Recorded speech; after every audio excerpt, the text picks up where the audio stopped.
को एक बार पुनः आप सभी का प्राकृत की ऑनलाइन पाठशाला में मैं नेहा जैन हार्दिक स्वागत करती हूँ। और आज की इस कक्षा के माध्यम से हम सीखेंगे संबंधवाचक नामाई अर्थात संबंधवाचक नाम। तो ये क्या है संबंधवाचक नाम, उसको सीखें। उससे पूर्व हम सभी स्मरण करेंगे पूज्य गुरुदेव का और हाथ जोड़ेंगे, जयकारा लगाएंगे। बोले परम पूज्य परम उपकारी प्रातः स्मरणीय प्राकृत मर्मज्ञ मुनिवत प्रणम्य सागर जी महाराज जी की जय। तो चलिए, सबसे पहले पति। पति को प्राकृत में कहते हैं पई। ता जो व्यंजन है उसका लोप हो गया, उसकी मात्रा शेष रही तो पई बन गया। ठीक है। अब पति की पत्नी, और पत्नी कौन होती है? जैसे भार्या होती है ना, संस्कृत में आप भार्या आपने बहुत पढ़ा होगा। तो भार्या या का आपको बताया था, जा में परिवर्तन हो जाता है। तो यहाँ पर जो रेफ लगी थी उसका लोप हुआ और जा में परिवर्तन हुआ या का, और भज्जा वही रेफ हटकर आधा जा आगे जुड़ गया तो भज्जा बन गया। उसके बाद पिता। पिता को पियू कहते हैं, मात पितु कहते हैं ना। तो पितु यानी कि पियू, पियर। पीहर आज कहते हैं ना कि मैं पीहर जा रही हूँ, तो जो पीहर है वो क्या था? पियर ही था। माता।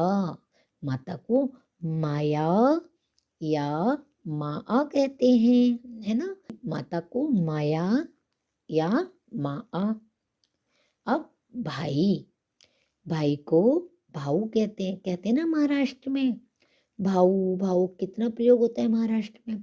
अगर आप देखें महाराष्ट्र की साइड प्राकृत आज भी बोली जा रही है, बहुत अधिक प्रचलन उसका वहां पर देखने को मिलता है। बहन। बहन के लिए प्राकृत शब्द मिलता है भगड़ी। क्या मिलता है? भगड़ी। पुत्र। अब त्रा का आपने आधा ता और ता में परिवर्तन देखा कि संज्ञा शब्दों में 99% त्रा का ता और ता में परिवर्तन हो जाता है। पुत्र का क्या बना? पुत्र। इसी तरह पुत्री। पुत्री का क्या बनेगा? पुत्री। क्या? पुत्री। अब दादाजी, हमारे घर के बड़े बुजुर्ग जो होते हैं।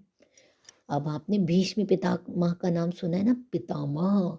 तो वही पितामह को प्राकृत में पियामह कहते हैं। क्या कहते हैं? पियामह। दादी। बस पियामह पर हा पर बड़ी की मात्रा लगा दो, पियामही बन गया। और इसी के साथ साथ अगर आपको अपने नाना नानी की याद आ रही है, तो जैसे पियामह और पियामही होते हैं ना दादा दादी, ऐसे ही मायामह और मायामही कौन हो गई? नाना नानी। अभी बहुत सारे संबंध बाकी हैं लेकिन हम धीरे धीरे सीखेंगे। ठीक है। तो अभी इन शब्दों के साथ साथ हमने मायामह और मायामही भी सीख लिया। अब मामा।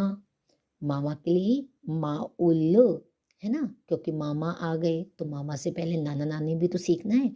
तो मामा को माउल और मामी को माउली। बस इतना सा सिंपल है।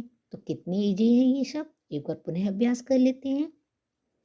पति को पई कहते हैं, पत्नी को भज्जा कहते हैं, पिता को पियू या पियर कहते हैं, माता को माया या माँ कहते हैं, भाई को भाऊ कहते हैं, बहन को भगड़ी कहते हैं, पुत्र को पुत्र कहते हैं, पुत्री को पुत्री कहते हैं, दादा को पियामह कहते हैं, दादी को पियामही कहते हैं, मामा को माउल कहते हैं, अंतिम मामी को माउली कहते हैं।